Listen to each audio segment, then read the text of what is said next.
Okay, so hello everyone.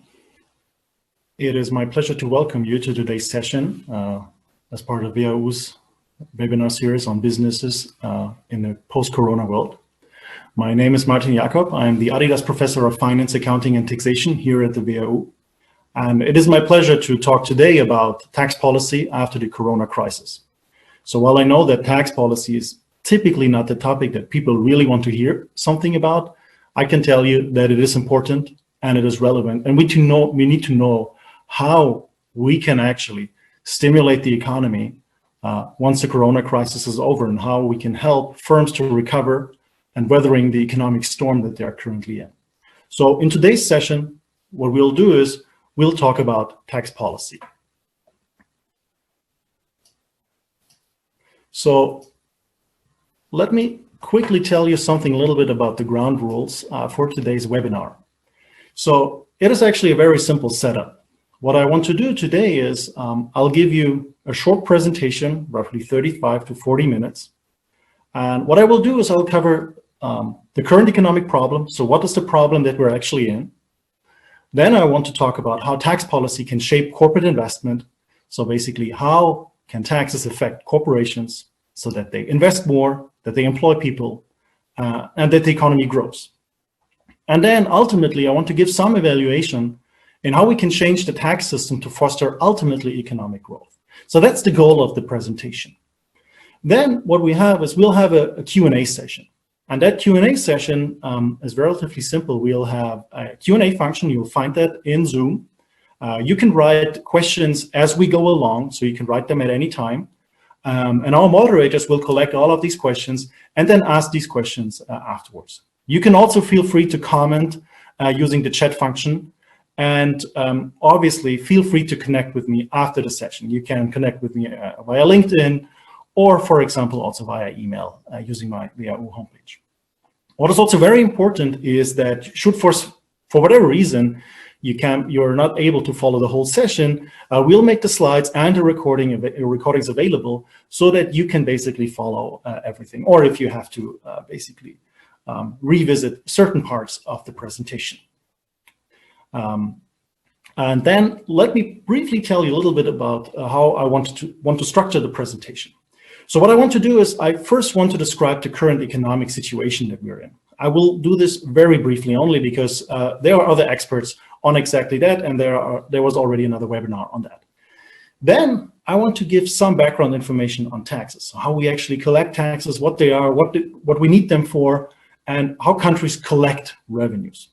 Then I want to talk about which taxes affect corporate investment and how. And whenever I talk about corporate investment from now on, what I mean is actual physical assets as well as employment. So this is really in a broad stream, in a broad sense, investment in the firm, in people and in assets, buildings, machines, and so on. And then I want to finish, before we go on with the Q&A, with a short summary of the implications for tax policy and how we can move forward in the current situation. So let's get right into it. So what is the current situation? I mean, you probably listened to the webinar by my colleague Christian Andres, and he talked a lot about the economic consequences that we currently see. And what we can think about, I mean, this is really a once-in-a-lifetime situation that we have here, not only when it comes to the health situation, but also when it comes to the economic situation. So we have never seen such a huge decline in economic activity. What we also see is that many firms face liquidity issues. They have very limited access to cash. What do I mean with that? It means that firms have to pay certain bills every single month. They have to pay their employees. But if no revenues come in, they face liquidity issues. They cannot pay their employees. They may not be able to pay their bills. So firms really face these liquidity issues.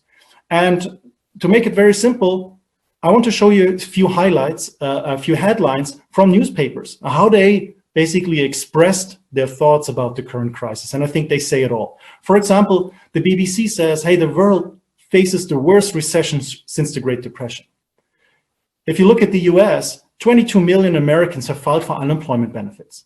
There were weeks where there were as many unemployed people as never ever before in the history of the United States. Australia, the other end of the world, looking from Germany and Europe, of course, likely experienced the largest economic downturn since decades, actually.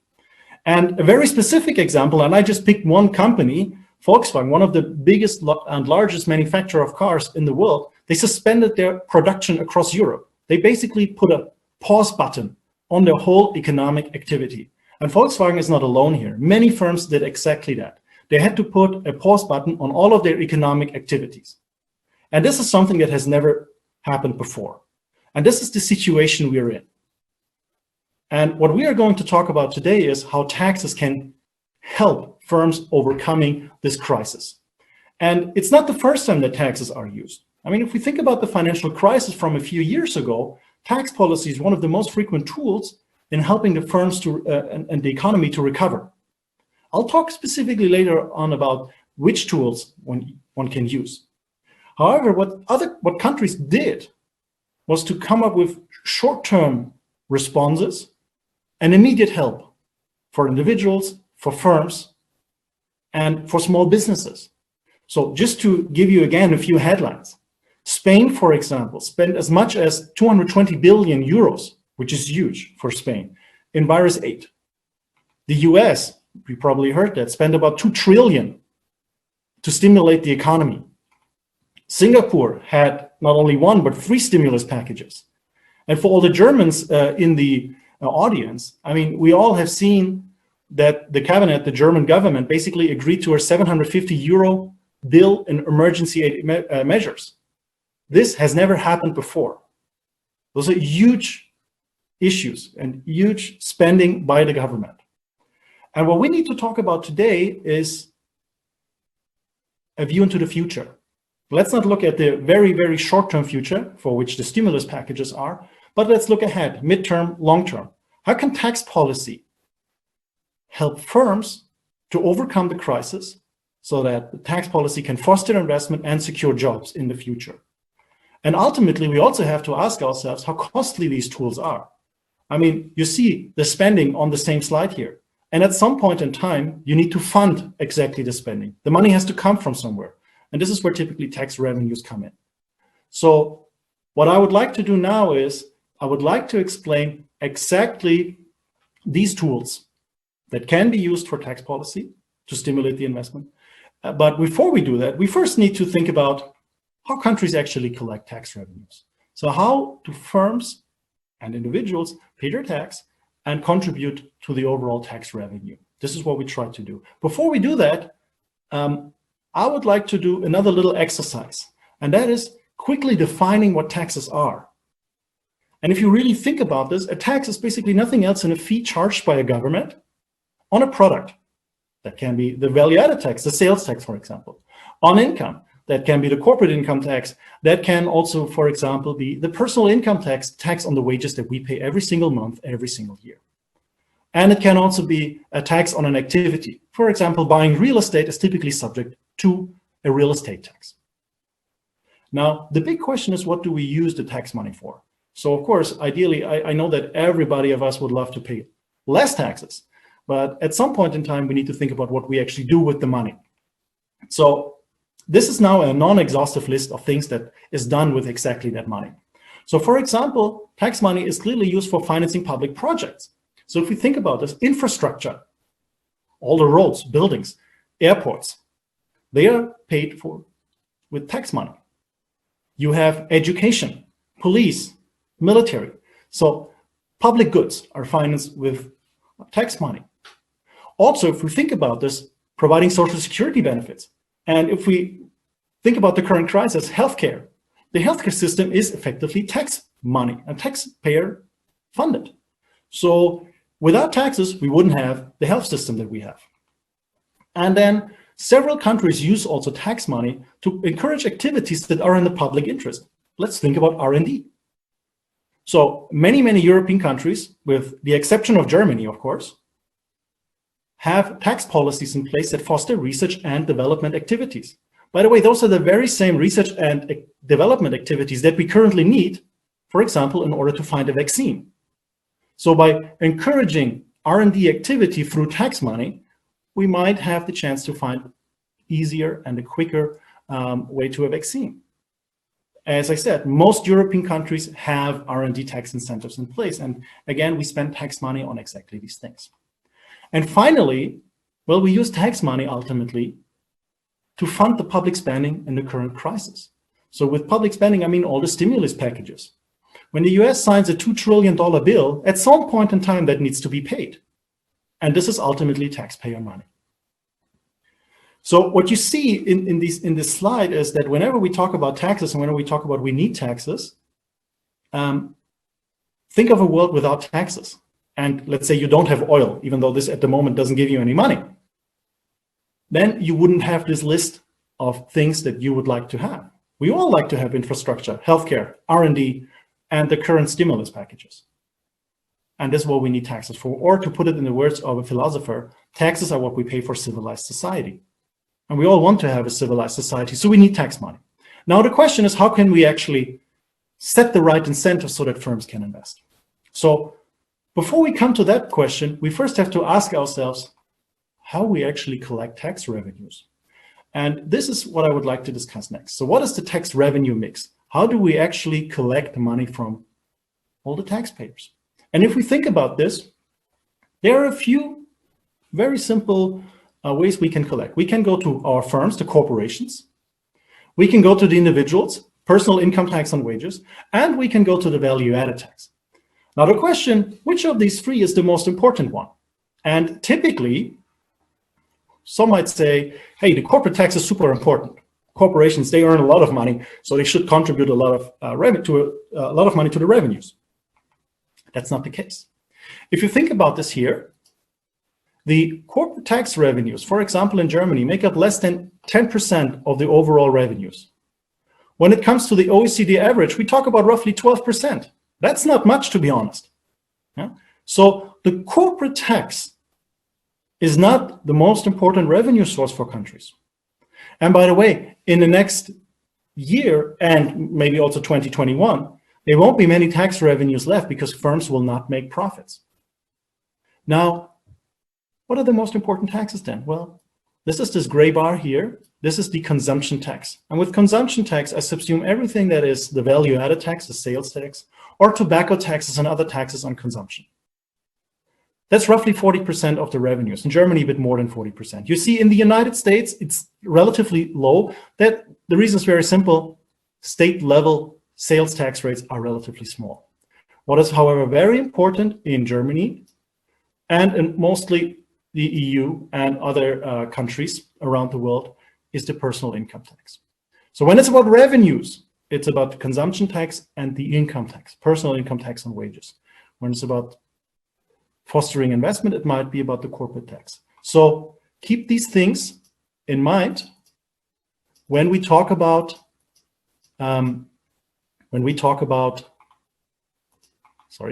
keep these things in mind when we talk about the tax policy tools. Yeah, sorry about that. So keep this in mind. Workers and employees, the income tax, and consumers, those are the ones that contribute mostly to the revenues. Corporate taxes play a relatively minor role in most countries. In Japan, yes, you can see down here, the role is a bit higher. So whenever we talk about revenues, we need to keep this in mind. And by the way, what you can also implicitly see here in other taxes, this is where we see wealth taxes, inheritance taxes, and other taxes like this. Yeah. So in a grand scheme, even though many countries have wealth taxes, they do not play a role when it comes to overall revenues. Okay, so with this, let's actually think about the taxes that affect investment and how they do that. So let's make this very simple, and let's make this as easy as possible to grasp what we actually do here. So let's think of a corporation, a firm, right? This can be a factory producing something. This can be the hotel. This can be a restaurant around the corner. How does this firm work? How does this firm make money? Well, it's very simple. The firm has customers. By the way, this can be business to business, business to consumer. The firm has customers. The firm receives in revenues from the customers. With this, the firm has to pay interest to banks. The firm has to pay their suppliers for the goods and the services. And the firm also has to pay the employees. So what you can see now, whatever is left from the revenues that the firm receives and the expenses that they have, interest, the suppliers, wages, and so on. You can extend that list. Whatever is left is the profit, and that is subject to the corporate tax. Yeah? So the corporate tax goes exactly at what the firm earns after deducting all the expenses. And then whatever is left is distributed to the shareholders as dividends or is reinvested in the firm. But yeah, you can see from this light gray arrow, this might or might not happen depending on the firm's strategy. So obviously, one candidate how tax policy can affect firms is through the corporate tax. And this has been used as a frequent tool. And there are other ways to use the corporate tax. One thing is to say, let us introduce bonus depreciation. The Germans in the audience, they might have heard the term Sonderabschreibungen. It's very simple. You just say, hey, you buy an asset, and what you can do is you can now immediately expense that asset. What does that mean? That means instead of waiting for multiple years until you can actually utilize that asset in terms of lowering your taxes, you can do that immediately. So the big problem is, while this might accelerate some investments, it's actually not so helpful in a crisis situation like now, because if firms do not have any profits, it doesn't help them to have additional expenses. They will not be able to get any tax benefits out of this. And the other problem is that, and this has been shown empirically, that such measure, bonus depreciation, attracts rather low quality investment. So the investment that you might not really want to have. So there needs to be alternatives. And one alternative is to reduce the corporate tax. What I mean with that, the corporate tax rate. Currently, for example, in Germany, we have a rate of 30%. In Austria, we, for example, have 25%. So this can potentially have two effects. First is, if we reduce the corporate tax rate, domestic firms will increase their investments. That's good. That's good for the economy, right? But so far, that's theory. The other thing that can happen is that one can also attract more investments from abroad. So let's say a firm from China is considering to invest in Europe. Where will they invest? Well, at the margin, it might be that the corporate tax rate can increase the investment, increase the chance that you invest in a certain country if you have a lower tax rate. But what is important at the moment is exactly the first effect. So can we, by reducing the corporate tax rate, really stimulate the local economy and increase corporate tax, increase investment? Can we do that? So it's actually very simple. Let's look at the past, because we already did that. In the last economic crisis, in the financial crisis from 2008, 2009, before the crisis, the German government decided to cut the corporate tax rate from back then 40% to 30%. And what we try to understand is whether this has fostered investment or not. So here's what we did. We took all firms in Germany. Those are unlisted firms. Those are private firms. This can be the small shop around the corner. Those are not the big listed firms here.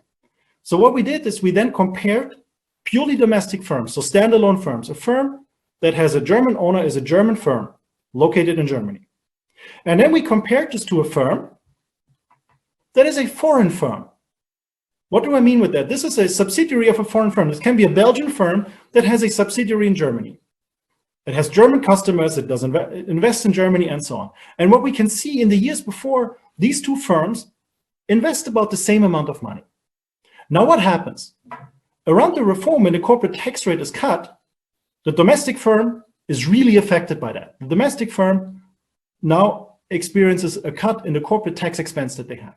With the foreign firm, that might be different though, because the foreign firm, let's say this is an Irish firm, has a chance to legally, and that's very important, and this is legal, to shift part of their profits back to Ireland.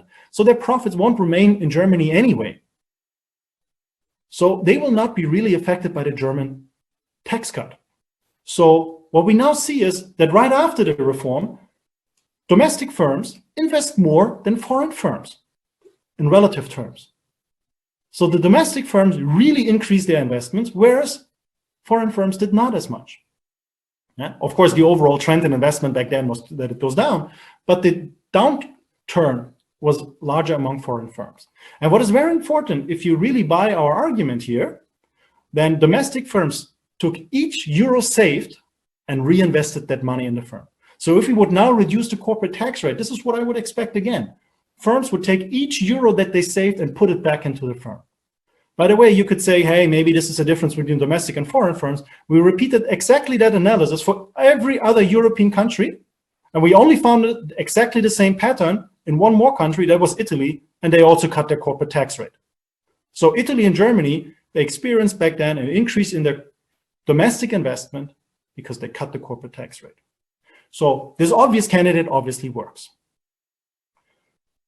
So what about other taxes, right? I mean, I talked about which taxes can matter here. And it's very simple. We can combine that in the concept of all taxes, all parties.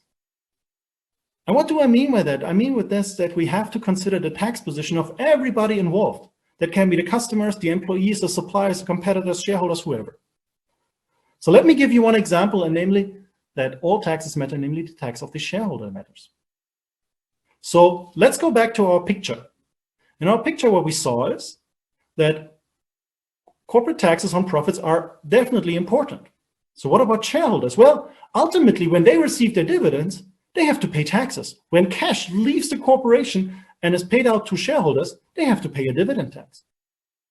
So obviously that tax can matter from the view of the shareholders. I'll get back to this. Now, what about an example of all taxes, all parties?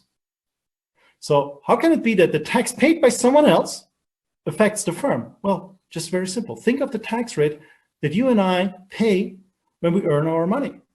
We pay income tax, and this affects, of course, the cost for employees. So let's go back to our picture. We have employees working for the firm, and they pay income tax on their wages.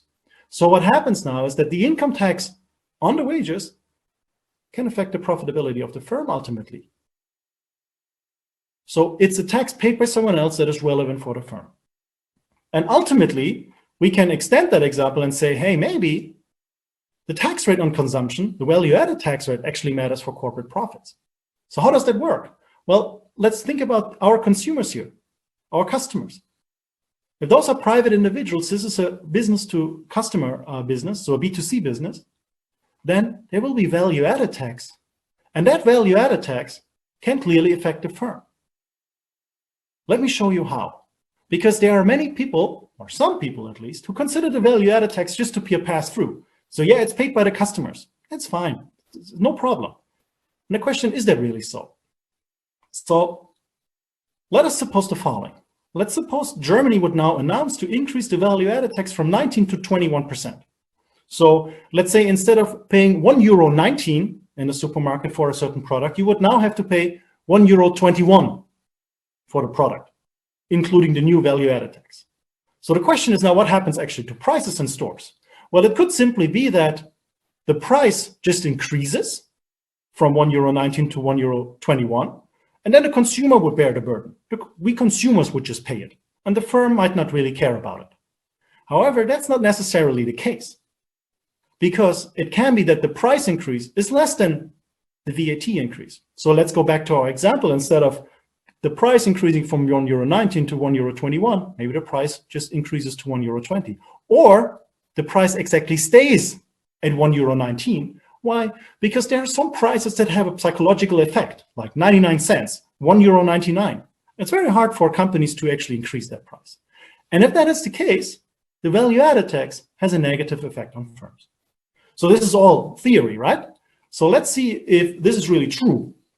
And what we can do is we can go to Germany's neighbor country, the Netherlands, and let's look at one example that they had a few years ago. So back then, the Netherlands increased the value-added tax, but what is important here, they increased the value-added tax only for certain industries. They did not increase the value-added tax for everybody. So let us compare firms at the border to firms in the middle of the country. Why do we do that? Well, it's very simple. These firms here have a border with Germany and have a border with Belgium. What does that mean? Well, that means that people located exactly at the borders can go shopping in Germany or Belgium. So a Belgian firm is a competitor of the Dutch firm. If the Dutch firm located on the Belgian-Dutch border is now experiencing an increase in the value-added tax, that has a problem because the consumers can go to a country where there was no increase in the value-added tax. So what we do is we compare investments in that gray area to the investment of firms in the white areas, where you cannot really go to another country as easily to go shopping. And then what we also do is we compare firms in the affected industries, so those who really experienced the increase in the value-added tax, versus the ones that had no increase in the value-added tax. And what we now find is that the investment in the gray areas is reduced after the value-added tax has increased, and that this reduction in investment is only there if you were affected by that. So it's not just a general economic trend. So what I mean with this example here is that there is a large effect of value-added taxes on firms' investments, and it is as strong as the one by corporate taxes. So taxes that other people pay really matter for firms. This is just what I want to tell you here with this little example. So whenever we from now on think about, hey, let's increase the value-added tax to fund our stimulus plans, please always keep in mind that this is a problem for firms, because firms will cut down investments and ultimately they will also cut down employment. Right? So we'll get back to this in our summary, but keep this in mind. It doesn't matter who pays the tax, it still can matter for employment and for our businesses. So now let's come to another tax. As I said before, we had different taxes that can affect firms. And let's think exactly about the dividend tax, the taxation of the shareholder, why that can matter. And for those of you who may follow an education as an MBA or EMBA, well, you have the classical answer, it depends. And it depends here as well. So let me show you the situation. In the world before Corona, many firms had sufficient liquidity. They had cash. What does that mean? It means that the firm can now decide the company to either reinvest the money, that's alternative one. When they reinvest the money, they receive a certain return. Let's just call the return R. And then after 1 year, after they have invested the money, they pay out that money to the investors. And then what they have to do, they have to pay a dividend tax. Huh? Alternatively, the firm can say, let's immediately take the money and pay it to the shareholders. Then the firm has to pay the dividend tax immediately. And then the firm, the investor takes care of the reinvestment himself or herself and receives a return of I. So what happens now? Well, now what we do is, in order to make an investment decision, we compare the returns of these two firms.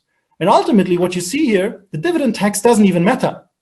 So the only thing that matters is whether the firm has a higher return than the investor can earn outside the firm. Or put differently, the dividend tax has no effect whatsoever on these firms. Firms will not invest more or less just because you change the dividend tax. So is this now a good policy tool or not? Well, as I said before, it really depends. Now, let me show you exactly on what it depends, because remember, this example here assumes that firms have sufficient money. They have sufficient cash to invest. But that's not the current situation in Corona. Given the current Corona crisis, firms do not have sufficient money. They need liquidity. What they need is investors giving them money. So what the firms now need in order to invest is investors giving new money to firms. That's a different situation, right? Before we had the situation that the firm has already the cash and can pay it out. Now the firm doesn't have the money, but they need new money. So let's think exactly about the situation. If the investors give €1 to the firm can now do exactly the same investment, earning a return of R. Now, when this money is returned back to the shareholder can get this €1 or $1 out of the company without paying any taxes. If you give €1 to the firm, you can get this €1 back without paying taxes. But what has to be taxed is the return that you earned inside the firm. Alternatively, the investor can just say, I don't invest in the firm. I will keep my money outside, put it in a normal bank account or buy a government bond. Now, let's compare these two. What you now see is that the firm will start investing if the return after dividend tax is above what I can earn outside. Now you see that if we would now reduce the dividend tax, it's easier for a firm to meet that hurdle. And it's easier for a firm to find an investment that is attractive enough. Or put differently, if we reduce the dividend tax, firms find it easier to obtain liquidity from investors and to fund investments.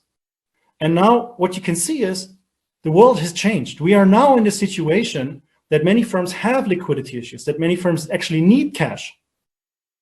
And because of that, it might actually make sense to rethink the dividend tax. Again, I'll get back to this. And we can also then think about the potential costs. Now, another big part is the personal income tax, right? As I said, the workforce is subject to income taxation, but it's also subject to social security contributions, unemployment benefits, health insurance, pension insurance, and so on. And there is evidence, and I don't want to get into the technical details here, that corporate investment is adversely affected by income taxes. What does that mean? That's very simple. If you put a higher tax on employees, firms will hire less employees and there will be less investment. And that effect is particularly strong for lower income groups and middle income groups, but not so much for high income groups. So what we now have to think is, when we see that, we have to understand a little bit which income groups actually face a high income tax or a high social security burden. So who actually bears the burden, at least nominally, from the income tax? So please don't be shocked by that figure here. I want to guide you through this a little bit. So what we have here is the average tax and social security burden in Germany. We have this for a person earning 10,000, 20,000, 30,000, up to 500,000 euros. We could do it for any other random arbitrary number. What we then do is we fix the wage at exactly 100%. So 100% represents the gross wage, which would be here 10,000, here it would be 20,000, here 30,000, for example. Then the green area, that area, is the social security contribution made by the employee. And as you can see, the social security contribution is matched by the employer, but that's on top of that.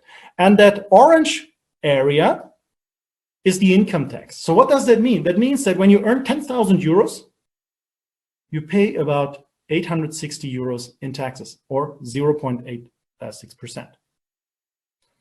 And this number down here is actually the number that we are most interested in as workers, as individuals. How much money is left when earning 100% wage? Basically, when earning 10,000, this means that after social security contributions, roughly 8,000 euros are left. And what you then see is that as the income increases, the net wage decreases.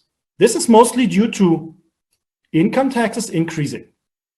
However, what you also see at some point, social security contributions in Germany go down because at the margin you stop paying at some point. So what that means is that people earning 50 to 70,000 euros actually have the highest tax burden, 70,000, and they have to pay more taxes than someone earning 200,000. And with taxes, I also include the social security contributions. So someone earning 200,000 euros has roughly 54% of the income left, whereas someone earning 70,000 has roughly 52% left. So that's the net wage. That's ultimately the important thing. Now, how does that look like in Europe? How does that look like in other countries? What I have here for you is the average tax and social security burden in Europe at an income level of 10,000 euros. What you can see is that income taxes are always very small. In most countries, people might not even pay taxes at all, like in Austria or France. However, what is always there is a high social security burden. So whenever we think about stimulating the economy, taxes might be relevant for higher income individuals, but maybe not so much for lower income individuals. Here, it is really the social security that matters. So now let's do the following. Let's increase the income in these examples. And let's go to 30,000. Let's do that again. That's 10,000. We do that for 30,000. You see, in each country, this level increases. So people pay higher taxes and also higher social security contributions. And if we increase that further to 100,000, we see that there are some countries like Denmark, for example, which has a relatively low social security part, but a high tax part. Then there are other countries like Belgium, which have a high tax part and also a high social security part. So very high tax burdens on individuals. Why do I show you this? Well, if we really want to think about our options, it really depends on where we are. In Belgium, there's hardly a chance of increasing these taxes.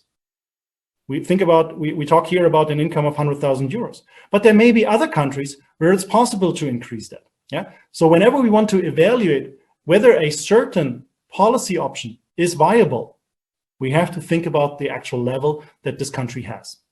Yeah. So that's why I have these graphs here for you. We can look at them later and then make these evaluations. We can also talk about this in the Q&A. So let me briefly summarize, and then let's come to the Q&A. So if we really think about attracting investments, a corporate tax cut is critical.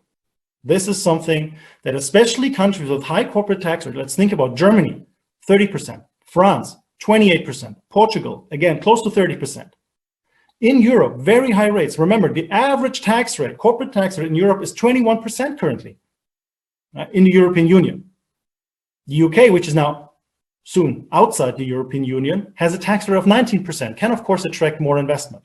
And also recall that the US recently cut the rate to 21%, the federal rate. So several countries are well above this rate, and they are not really attractive for international investment. And remember the revenue mix. A corporate tax cut is affordable. This is not the most important revenue source, but it definitely attracts investments. Another item is that we should consider cutting the dividend tax, because this is an effective tool to attract new capital from investors. And by the way, when I say this, this is not only true for publicly listed firms, for the large corporations. We analyzed this exactly for all the private firms in Sweden. And we found that the cut in the dividend tax that they had in 2006 not only increased capital investment, but also increased employment and the productivity. So that's actually something good for the economy. So this is something that we should definitely consider. And what is very important now is also the big solution. It really depends on the government who can afford this. A cut in the value-added tax would really boost spending and investment. And spending, I mean consumption. So China, for example, said in 2019, hey, let's cut the value-added tax by 3 percentage points from 16 to 13 to really increase spending and to kind of stimulate the economy. Now, it all sounds great here, right? I only talk about tax cuts. But what about funding this? Well, I have a few thoughts on how we can do this. First of all, one thing is tax enforcement. What do I mean by that? Well, we know that there's a big gap in the value-added tax, in the income tax, and also in the corporate tax because of tax evasion. Here, I don't mean these, let's say, dodgy tax avoidance structures by some multinationals that are in the press. I really mean tax evasion, underreporting of income, shadow economy. That's a big problem. So we could actually improve our tax enforcement and put more people in the tax authorities to actually collect that tax, which, by the way, would also make the tax system fairer. And by the way, this stricter tax enforcement has also some other benefits that some people may not actually think about. So we were able to show for the whole US economy, for the whole banking sector there, that when there's more tax enforcement, there's actually more bank lending to small and medium-sized firms. Why? Because now the bank has hard information in the hand from the tax enforcement to say, hey, look, this is how the tax audit found the firm's returns to be. And so they actually trust these numbers more and ultimately have a better information environment about these firms and then lend more. So that's another benefit, especially in times when we need to foster lending. And then something, and I'm sorry for maybe saying something not so really popular, but another way would actually be increase the income taxes for some higher income individuals. Yeah, while I would personally not really like to pay more, what evidence shows us that they typically have little effect on corporate investment and employment. Remember, at some point, we have to fund all the spending that we have. This might be one way. I'm not saying that this is the way. My first goal would always be to go for improving tax enforcement. What is also very important, which is often suggested, and it's very complicated to go into that, is to increase or raise wealth taxes. But to be honest, there are several countries who think a lot about inequality and all that, and they actually abolish the wealth tax because it's super hard to run. Compliance is very tricky, and there are a lot of legal issues such as the valuation of assets. So the wealth tax is, to be honest, not a solution to that problem. And then another thing is, of course, let's not only think about the income side, let's also think about the expense side. We can't reconsider all government expenses. And here we could say, are there expenses that can be cut? Are there other ways how we can actually finance our operations? Or can we actually reshift some staff and, let's say, stock up, for example, tax enforcement? Okay, so let me very briefly end. So let's talk about potential tax changes where we said, hey, a reduction in corporate tax rates is important to attract domestic and foreign investments. That's, by the way, something that at least Germany, also Austria, France definitely need to consider given their high rates. Reduced dividend taxes is very important to overcome liquidity issues by raising capital. And by the way, of course, I also said that, hey, reducing value-added taxes could foster investment and secure employment, but it's relatively costly. So one thing, of course, that is not helpful is to say, hey, let's, on the one hand, cut the corporate tax and finance that with a value-added tax increase. This is basically undoing everything that you try to do in stimulating the economy. And when it comes to revenues, well, stricter enforcement is, I think, the tool to generate revenues. You can also consider increasing income taxes, but only for higher income individuals. Sorry about that. And definitely a more efficient spending of government funds. I think especially number one and number three are things that you just have to consider and really think more deeply about as basically the government. And this is it from my side. Rebecca, I guess you will take over moderating the Q&A. So many thanks for the attention. Thank you, Martin, for sharing your insights. I will take over for the moment. Verena, hi. No worries, all good. During your presentation, already some questions came in, which I would like to share with you, but I would also like to invite participants to continue to ask questions. Now you have the chance. The first two questions are going in the direction of the European Union. Let me quickly find the first one again.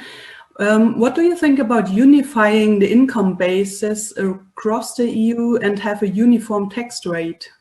Yeah, I mean, that has been discussed multiple times. So this is, many thanks for that question. So maybe a little bit background on the people who never heard about this. So for more than a decade now, there is the initiative of the so-called Common Consolidated Corporate Tax Base. So what does that mean? That means that the countries in Europe try to think about ways to define the corporate tax base on just one level, so to prevent profit shifting, which, by the way, is a good idea. And then what is also said is, hey, let's also have one tax rate for the whole EU.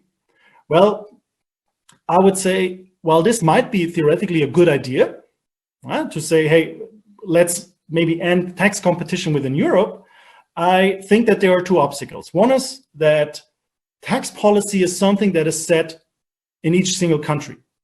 And we would really have to reconsider the whole design of the EU, which then leads to my second point. It's a political issue. If countries, to be honest, couldn't agree for more than a decade on even defining the base in one way, I don't think it's politically possible to define the tax rate on one level. Personally, I think that for the whole economies, it's better to have some kind of tax competition. The reason is very simple. Let's think about two countries. Germany, relatively strong, large economy, which has some pull factors, right, for firms. So firms will come to Germany irrespective of the tax rate. Whereas you have maybe a smaller country with a weaker economy, then without the ability to set a lower tax rate, they wouldn't be able to attract investment. So I think what you would do is you would actually create some inequalities across countries. Some, especially larger countries, would benefit a bit more than the smaller ones. So I would actually see that we should rather keep the opportunity to have countries compete. One other question in this direction. some countries like Italy, Spain, Greece, Portugal will really struggle with the effects of the corona crisis. What do you think about exceptional support by the EU by, for example, cutting the public debt of these countries? Yeah. I mean, this is a very good question. Thanks for that. So here, many things come together. I mean, what I said here is really just a tax policy, what we can do to foster investment. And the spending part is indeed a big problem because, as I said, Spain has this big has this big virus aid program, 220 billion. Italy has done something, and government debt because of that are just very high. I think there are two things that we have to consider here. One is whether we really make this an exception and an exceptional change in the debt, so basically something like a haircut, or if we try to refinance a little bit and helping other countries, let's say, via tax enforcement and other tools to become more efficient. I can say what I personally think. I personally think that a haircut, so cutting the public debt, is not a viable option because of the potential behavioral consequences in the next years. I'm not blaming the countries that would get this now. I think it would be important for them, but then maybe you would find another country that actually said, hey, why should I not do it as well in the next years? So I think we should rather first try all the other opportunities in helping these countries instead of reducing the public debt. But believe me, it's a very tricky issue, but I doubt that we'll see haircuts and reduction in public debt in the foreseeable future. It's rather, let's try to make the countries and economies more efficient. That's, I think, the goal forward. Martin, there is a question of clarification or maybe of going back to you mentioning in the beginning that there are countries that support R&D activities via tax. Yeah. And the question was, apart from Germany, which other countries do actually do that? Do that, or Germany doesn't do it. So the other, it's actually very simple. I unfortunately don't have the map here with me. You take the European map. Now, everybody in the audience, please imagine a European map. In the European map, there's Germany somewhere in the middle. That's a gray area. Add Sweden as a gray area, and all the rest is not gray. Everybody else has something. Several countries actually have multiple tools. So what you have is you can do two things. You can either say whenever you earn money with a patent, with an intangible asset, with a great invention, then you will get a lower tax rate. So Netherlands does that. It's so-called a patent box. So you have income that you earn with it via a patent, and you get a lower tax rate. Several countries do that. And then what you also have is you can say, oh, you spent actually $1 or €1 on an employee. You are actually allowed to deduct €2. Or we give you a tax credit. So instead of just deducting, you get a credit for it.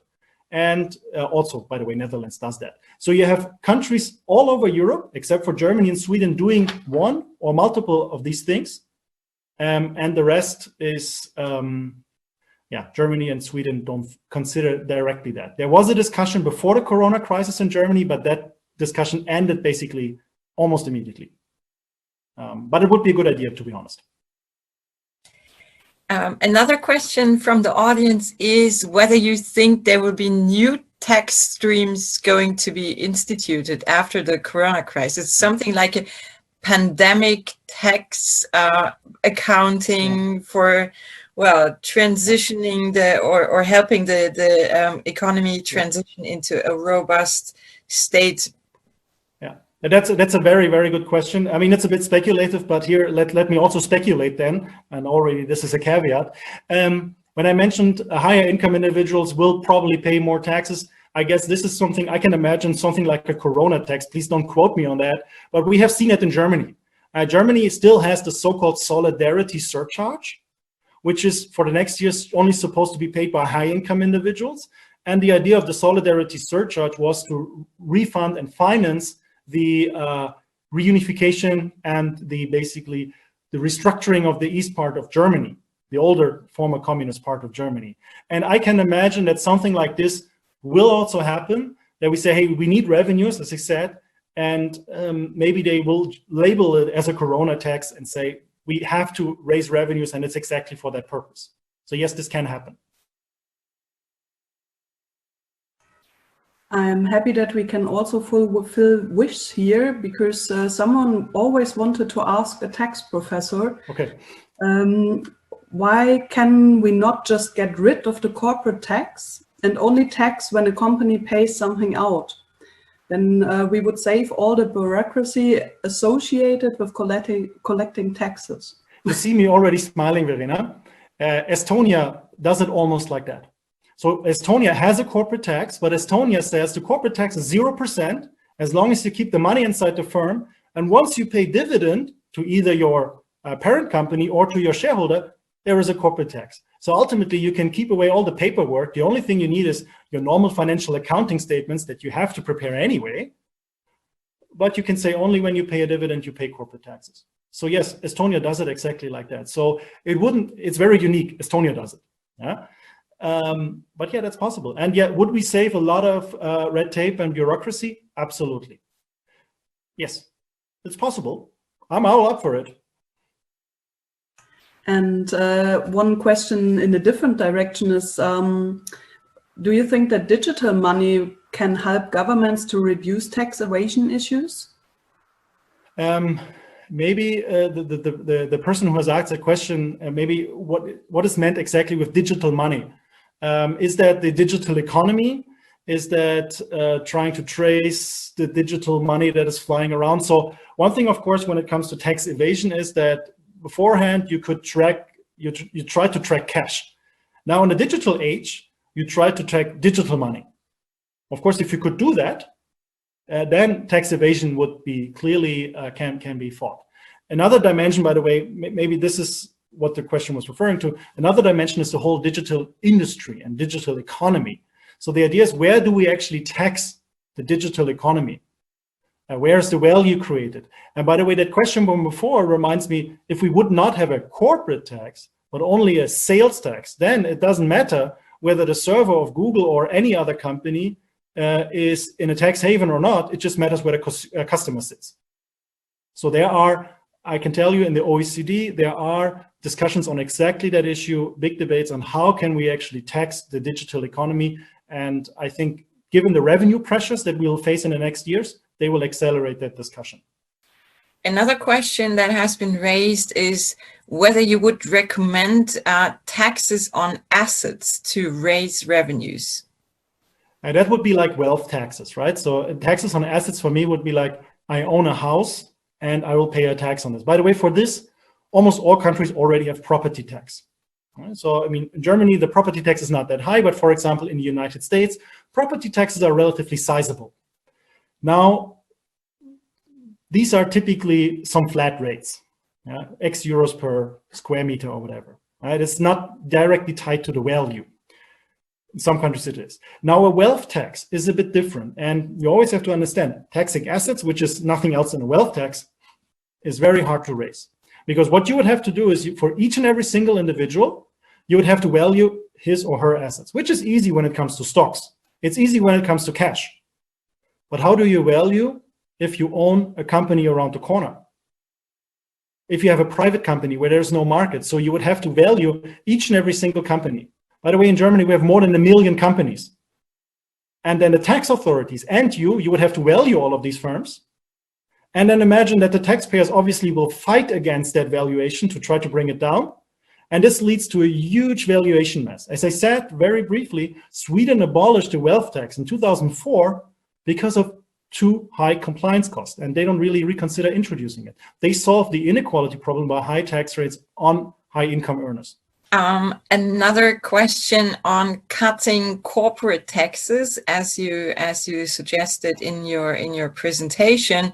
The question is whether this is a one-way measure, because it may be difficult to raise corporate taxes again a little later. In the last crisis, corporate taxes were cut. If we now cut again, what then? And what if there's another crisis? So how would you comment on that? Yeah, that's a very fair point, right? You can say, okay, where's the downward limit? Of course, it could theoretically go down to 0, but that's about it. You also have to see that the decision to cut the corporate tax rate is not a decision that the German government or the Austrian government, the French government can do in isolation. We are in a globalized world. and we have competitors. And Germany is now one of the highest tax rate countries. When Germany in 2008 went from 40 to 30%, we were doing relatively okay relative to other industrialized countries like France, also like UK, Japan had higher rates, US had a higher rate, but now we are on top of that list. So it's a relative game, right? And at some point in time, there is a bottom. It's a race to the bottom, but the bottom is not yet reached, let's say it like this. And there are always two parts to it. It doesn't mean, by the way, that just by cutting corporate taxes that we have lower revenues. So it can actually that by fostering investment.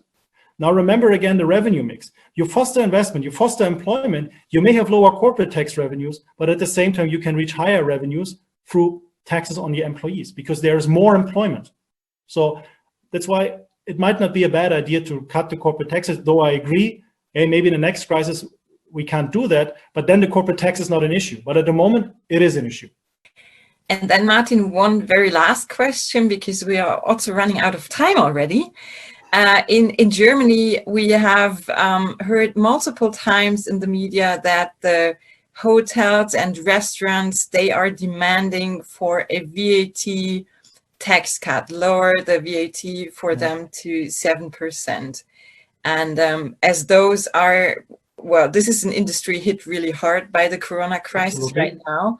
So I was wondering what your take on this, well, request to the politicians is. I mean, it would, so one thing now without, and so I can say I have no ties to any restaurant or hotels.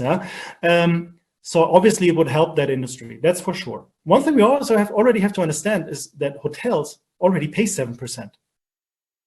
So if at all, it would be the restaurant industry. So would it help the restaurant industry? Yes, probably it would. And by the way, it would also solve another problem that we already have in Germany. You know, buying food in Germany is subject to 7%. Having a restaurant service is subject to 19%. So aligning these two tax rates might actually make a lot of sense because there's evidence out there of firms cheating on that. So there is evidence that firms claim to sell food subject to 7% instead of restaurant services. So you might actually solve some of the issues that we have. The hotel industry already basically successfully lobbied for 7% in good times, by the way, not in bad times. And now you could understand that. But by the way, we have to think not only about the hotel and restaurant industry, there are other industries as well. Just think about air carriers and so on. Yeah. So we would have to think about not only picking out specific industries, but really considering if we want to do that, which industry are really hit hard, and do we want to do that? We just have to be very careful in selecting these industries and not just say who screams the loudest gets the 7%. I think we would really have to consider that. Thank you, Martin. It's exactly 5 o'clock now, so time is running up. Thank you very much for your patience in answering all the questions, and the final words belong to you. Well, I can just say thanks a lot for your attention. Thanks a lot for all the questions. This has been very interesting and exciting. I wish you a good day. I hope that all of you stay healthy and that we can all meet in person as soon as possible. Thank you.